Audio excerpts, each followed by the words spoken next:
Okay, folks, so making a quick one here.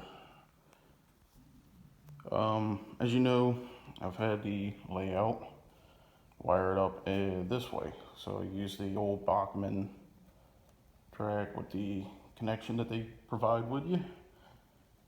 And since I didn't have a long enough thread, I basically just did this and I ran it up to the throttle here. Sorry, I blocked you.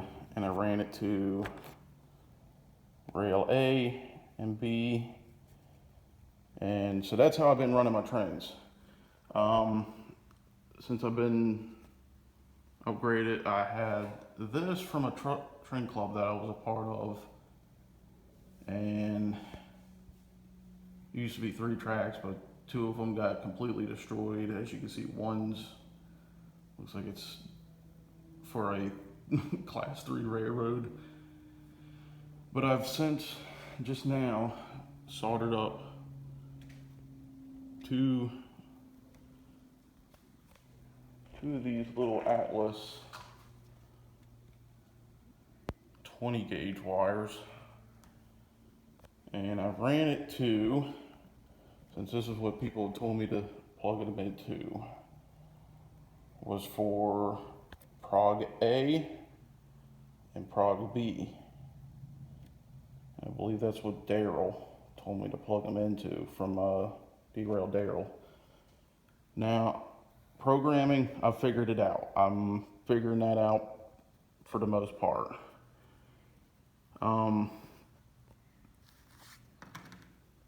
So this kind of helped me out understanding.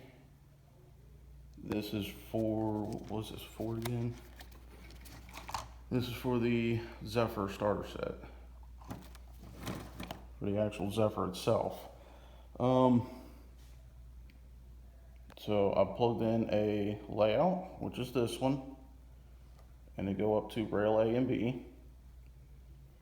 And then I plugged in the isolated rail, or the programming track, and I plugged them into the correspondent up here, which is what it's showing.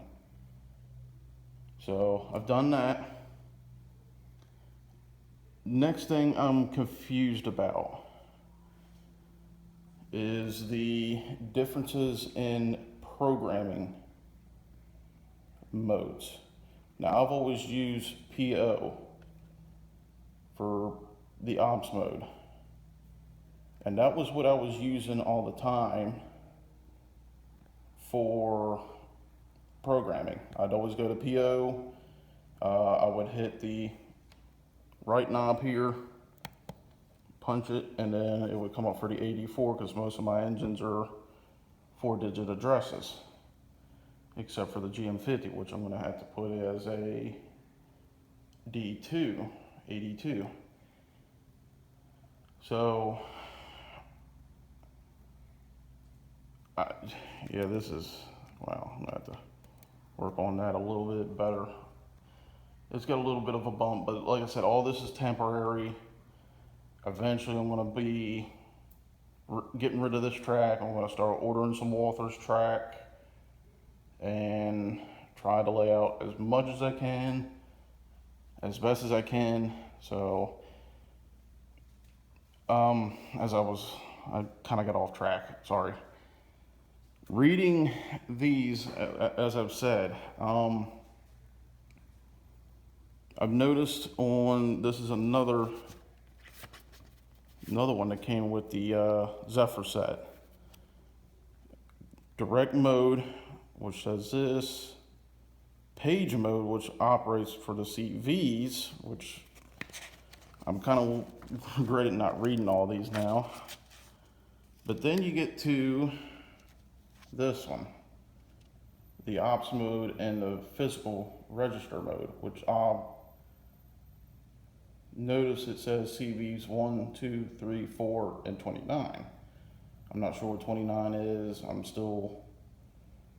gonna have to probably take these into work with me today and read them. But yeah, eventually I'll upgrade the system to a little bit bigger, like I can't remember what they call them, a DB 250, 150 or something like that. The big cube thing. I'm going to eventually get one of them. I'm scared to upgrade to newer ones right now. I just want to be able to run trains. So let me know, since Daryl was the guy that was helping me out, not excluding anybody else. Y'all been helpful. Is this good? As I said, I've already got the main line, this here, from this here, and they go up to rail A and B, and then the programmer track goes from program A and program B. So Digitrax guys, unite, help me out, understand. Am I doing things right now? At least semi-right. Now, when it comes to next question, do I have to unplug the programming track anytime that I want to run on the main line? Do I have to take these out if I want to run the main line, or can I leave them in? And if so, will programming, or if not, if I can leave these in, will programming a locomotive on the program track interfere with locomotives on the main? And if not, that's sweet. I can run trains and do programming at the same time. So let me know.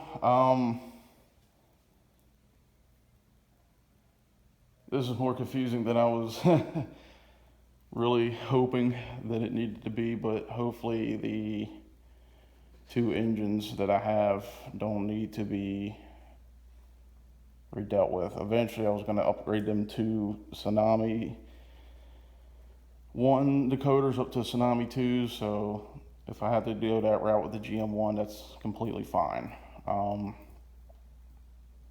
But if this is what I need to do, give me the thumbs up, say yes, you're doing good, or no. Put what to what. Anything else that I need to do. Realistically, I just soldered them. So I figured that was probably the easiest way for me right now, just to solder them up that way. So let me know. I should put a locomotive on there and see if it ran, at least see if it's getting power. I'll do that tomorrow or something. Let me know. Am I doing things right now, or at least close enough? Thank you all for your help.